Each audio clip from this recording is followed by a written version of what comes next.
नमस्ते सदा वत्सले मातृभूमि। हम लोग चर्चा करने जा रहे हैं जो दो राज्यों का चुनाव हुआ।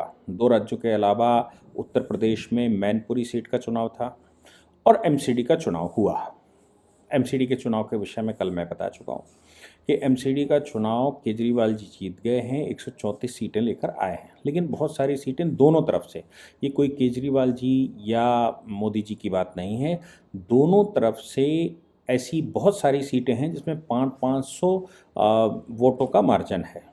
हाँ, ये कहा जा सकता है कि पंजाब में सरकार बनने के बाद, चूँकि जो पंजाबी है वो दिल्ली का स्टेक होल्डर है और इसलिए पंजाबियों का रुख, पंजाबियों से मतलब ख़ास तौर से सरदारों का रुख केजरीवाल की तरफ रहा और वैसे जो उनका वोट होता है वो होता ही होता है। हालांकि ये कहा जा सकता है कि बीजेपी ने 3.5% अपना वोट बढ़ाकर दिल्ली में अपनी एक्सक्लूसिव पोजीशन बताई है और ये बताने की कोशिश की है कि अभी दिल्ली उनके हाथ से निकली नहीं है। लेकिन कांग्रेस ने सरेंडर करके ये बात सिद्ध कर दी कि वो जिताना तो चाहते थे किसी न किसी तरह से, एमसीडी में केजरीवाल को जीत भी गए, लेकिन कांग्रेस का जो वोट शेयर वहाँ बड़ी तेज़ी से गिरा है वो बड़ा दुखद है। अब हम आ जाते हैं हिमाचल में। आम आदमी पार्टी का एक बात तो समझ में आनी चाहिए, केवल उन राज्यों में आम आदमी पार्टी आ सकती है जहां पर स्वभाव अलग होता है। स्वभाव से मतलब है जैसे खालिस्तान का जो इंटरेस्ट है वो पंजाब में दिखा और खालिस्तान का सपोर्ट खुला करने वाली पार्टी को वहाँ मैंडेट भी मिला। अब वो कितना उसको कर पाएंगे, ये भी संभव है कि ऐसी परिस्थितियों में साल 2 साल में वहाँ सरकार गिरानी पड़े और सरकार गिरा कर पंजाब में पुनः इलेक्शन करवाना पड़े। पंजाब में आम आदमी पार्टी को इन कामों को करने से रोका जाए, ये संभव है। वो ही बहुत बड़ा वर्ग दिल्ली में भी रहता है जो नेवर फॉरगेट 1984 लिखकर बाइकों पर घूमता है, वो भी केजरीवाल जी को इस बार भी मिला। इसलिए उनका बेस केवल वहाँ हो सकता है जहाँ विद्रोही स्वभाव है या जो दबी हुई आकांक्षा है उसको कौन कैश करवाए, वो केजरीवाल जी कैश करवा ले गए।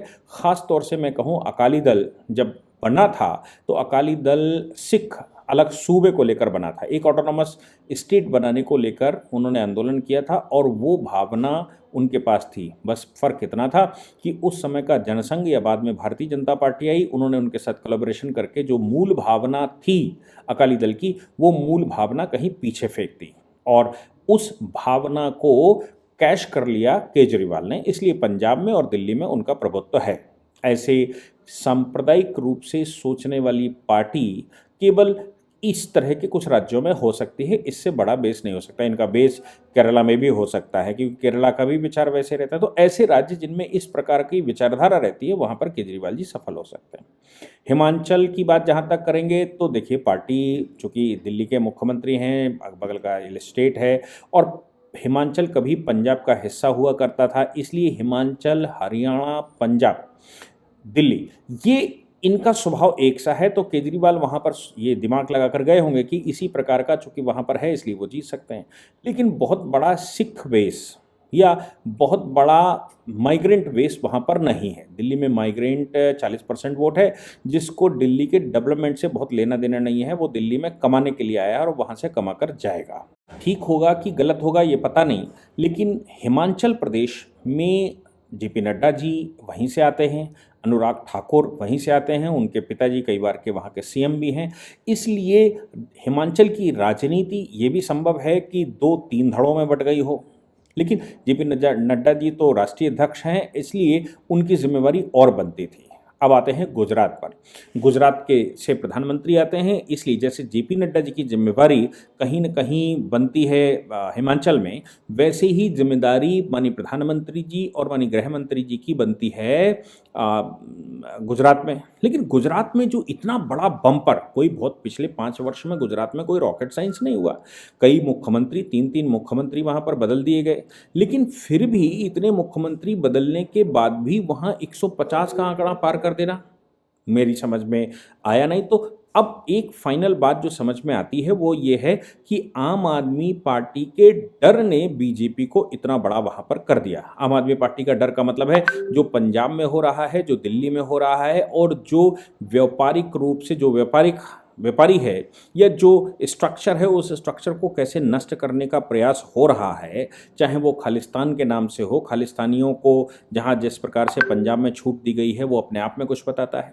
तो सवाल यहाँ पर बहुत सारे ये पैदा हो गए कि क्या गुजरात भी दिल्ली का मॉडल स्वीकार कर सकता है? तो उसके दिल्ली के मॉडल को स्वीकार करने के लिए गरीबी होना राज्य में ज़रूरी है, माइग्रेंट लेबर बहुत बड़ी संख्या में होना ज़रूरी है, और लालच की राजनीति या खालिस्तान जैसी कोई राजनीति होना आवश्यक है। गुजरात में इनमें से कोई भी ऐसा फैक्टर नहीं है जिसकी आवश्यकता हो। अच्छी यूनिवर्सिटियां हैं, अच्छे अस्पताल हैं, लोगों के पास पैसा है, और वहाँ पर खालिस्तान जैसा कोई सेपरेशन का मूवमेंट भी नहीं है या सेपरेटिस्ट का वहाँ मत नहीं है। तो जब ऐसी पोजीशन नहीं है तो फिर वहाँ किस प्रकार से केजरीवाल सफल हो सकते हैं? और मुस्लिम आबादी भी गुजरात में इतनी नहीं है कि वो विरोध कर सके या विरोध की स्थिति में हो। रहा होगा, वो फैक्टर था जो कांग्रेस के साथ था, लेकिन आज की तारीख में नहीं है।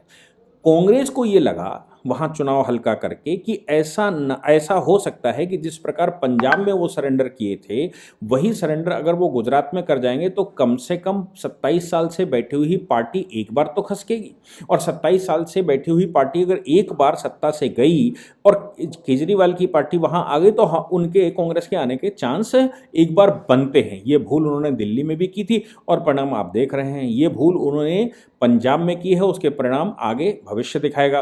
लेकिन उनका मानना निश्चित रूप से रहा होगा कि पंजाब की सिचुएशन जिस प्रकार से हो गई है, उस सिचुएशन की वजह से ये जो वोट इनको मिल सकता है या वो सरेंडर कर दें तो गुजरात में उनकी बेस अच्छा हो सकता है और आम आदमी पार्टी रिप्लेस कर सकती है। तो फिर रिप्लेस कर जाए और पंजाब बिगड़ेगा, वैसे वैसे लोगों का मोह भंग होगा, और मोह भंग होगा तो कांग्रेस फिर से सत्ता में आ सकती है। ये कांग्रेस की स्ट्रैटेजी रही होगी।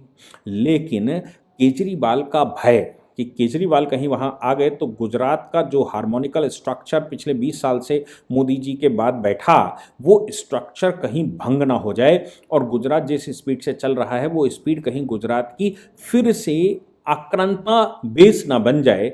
इसलिए डर, जो केजरीवाल का डर था, उस केजरीवाल के डर ने गुजरात को इस सिचुएशन पर लाकर खड़ा किया। मैं ये नहीं कहता हूं कि इसमें प्रधानमंत्री जी का योगदान नहीं, मैं ये नहीं कहता हूं कि अमित शाह जी का योगदान नहीं, लेकिन अमित शाह जी और प्रधानमंत्री जी तब भी थे 2017 में जब सीटें 100 के लगभग हो गई थी। आज 150 182 में से 150 सीटें गुजरात में आना सिर्फ और सिर्फ उसके दो कारण, एक तो कांग्रेस का सरेंडर करके ये सोचना कि बीजेपी को अगर कोई हरा सकता है तो पहले बीजेपी को हराना जरूरी है, कांग्रेस की सरकार बनना जरूरी नहीं है। दूसरा, केजरीवाल के जो कारनामे हैं देश भर में, उन कारनामों का डर कहीं ना कहीं गुजरात को सता गया और उसने खुलकर वोट भारतीय जनता पार्टी को दे दिया। मैं तीनों राज्यों के बारे में आपको बताऊं। इसके अतिरिक्त जो मैनपुरी की सिचुएशन है, डिम्पल यादव, चूंकि मैनपुरी में मुलायम सिंह जी की डेथ हुई है, मुलायम सिंह जी की डेथ का मैंडेट तो हमारे यहाँ हमेशा से रहा है कि जो कोई भी जिसकी डेथ होती है और उस वजह से वैकेंसी बनती है, वहाँ जो भी पारिवारिक लोग खड़े होते हैं, चाहे उनकी पत्नी खड़ी होती, उनकी बहू खड़ी हो, लड़का खड़ा हो, लड़की खड़ी हो, ऐसे हमारे देश में स्वभाव है। उस स्वभाव की वजह से मैनपुरी में डिम्पल यादव की जो सिचुएशन दिखाई दे रही है वो अद्वितीय है, और वो ऐसा नहीं है कि ऐसी उम्मीद नहीं थी, वो उम्मीद के अनुसार है। लेकिन केजरीवाल का भय, मैं बार बार कह रहा हूं, केजरीवाल का भय गुजरात में 150 से ऊपर सीटों पर ले जाने में कामयाब हुआ गुजरात को। जय हिंद, जय भारत, वंदे मातरम।